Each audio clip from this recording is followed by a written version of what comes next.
गणेश पुराणाचा आजचा दुसरा अध्याय चालू होतोय।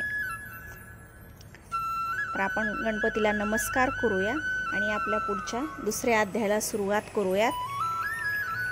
वक्रतुंड महाकाय सूर्यकोटि समप्रभ निर्विघ्नं कुरु मे देव सर्वकार्येषु सर्वदा। वक्रतुंड असलेल्या, थोराड शरीर असलेल्या, कोटी सूर्याप्रमाणे तेज असलेल्या हे देवा गणेशा, माझी सर्व कार्य नेहमी निर्विघ्न कर। चला आपण गणेशाला वंदन करूया आणि आपल्या अध्यायाला सुरुवात करूयात। सोमकांत राजा वनवासात जातो। आज आपण सोमकांत राजा वनवासात जातो त्याची कथा ऐकणार आहोत। सूत सांगतात, अशा या धर्मशील सोमकांत राजाला एकाएकी पूर्वकर्माप्रमाणे कुष्ठरोग झाला। तो विद्रूप दिसू लागला। ज्याप्रमाणे पूर्वजन्मी केलेल्या पुण्याचे उत्तम फळ मिळते, त्याचप्रमाणे वाईट कर्माचेही फळ मिळते। चांगले किंवा वाईट कर्म माणसाला चुकत नाही, ते भोगावेच लागते। कुष्ठरोगासारख्या रोगाने असह्य वेदनामुळे राजा फार कष्टी झाला। शेवटी एक दिवस राजाने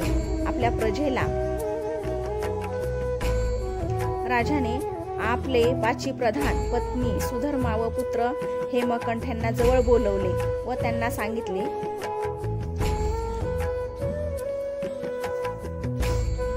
की मी आजपर्यंत धर्माप्रमाणे आचरण केले, सर्व शत्रूंना जिंकले, पण यावेळी मला माझे पूर्वजन्मातले कर्म भोगावे लागत आहे। माझे नाव सोमकांत हे किती शोभून दिसत होते, पण या दुर्धर आणि दुर्गंधीयुक्त रोगाने माझ्या शरीराची काय अवस्था झाली ते तुम्ही पाहतच आहात। असे कोणते महाभयंकर पाप मी गेल्या जन्मी केले होते कळत नाही। या जन्मात तर एकही दुष्कृत्य केल्याचं मला आठवत नाही। प्रजेचे पुत्राप्रमाणे पालन केले, शंकराची भक्ती केली, मी त्याच्यात कधीही कसूर केला नाही। मी कधीही दुष्टाच्या संगतीत राहिलो नाही। आजवर सर्व प्रकारच्या सुगंधी द्रव्याचा ज्या शरीराने उपभोग घेतला होता त्याचाच आज इतका दुर्गंधी आणि भयंकर वास येत आहे। यामुळं मला सर्व जीवनच नकोशे झालेलं आहे। अशा स्थितीत जगण्यात अर्थ तरी काय?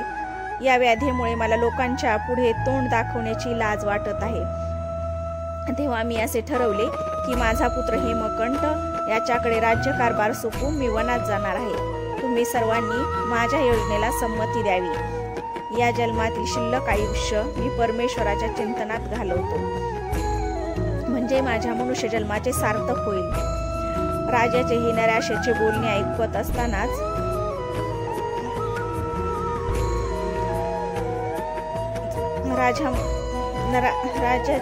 राजा हे निराशेचे बोलणे बोलत असतानाच एकाएकी मूर्छा येऊन खाली कोसळला।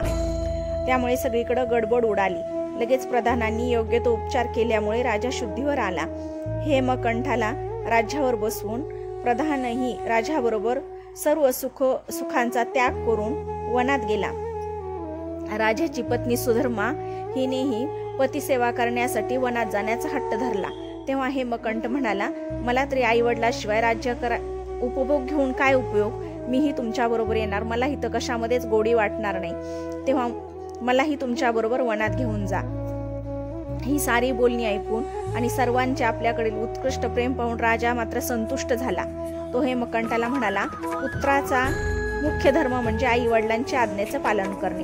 तेव्हा माझी आज्ञा म्हणून तू प्रधानाच्या सहकार्याने राज्य कर। जो मुलगा आई वडिलांची आज्ञा पाळतो, वडिलांचे श्राद्ध करतो व गयेला पिंडदान करतो, तोच खरा सुपुत्र, असं शास्त्रात वचन आहे। म्हणून मी फक्त माझ्या पत्नीला बरोबर घेऊन वनवासात जाणार आहे। तुम्ही तर कोणीही माझ्या बरोबर येऊ नका।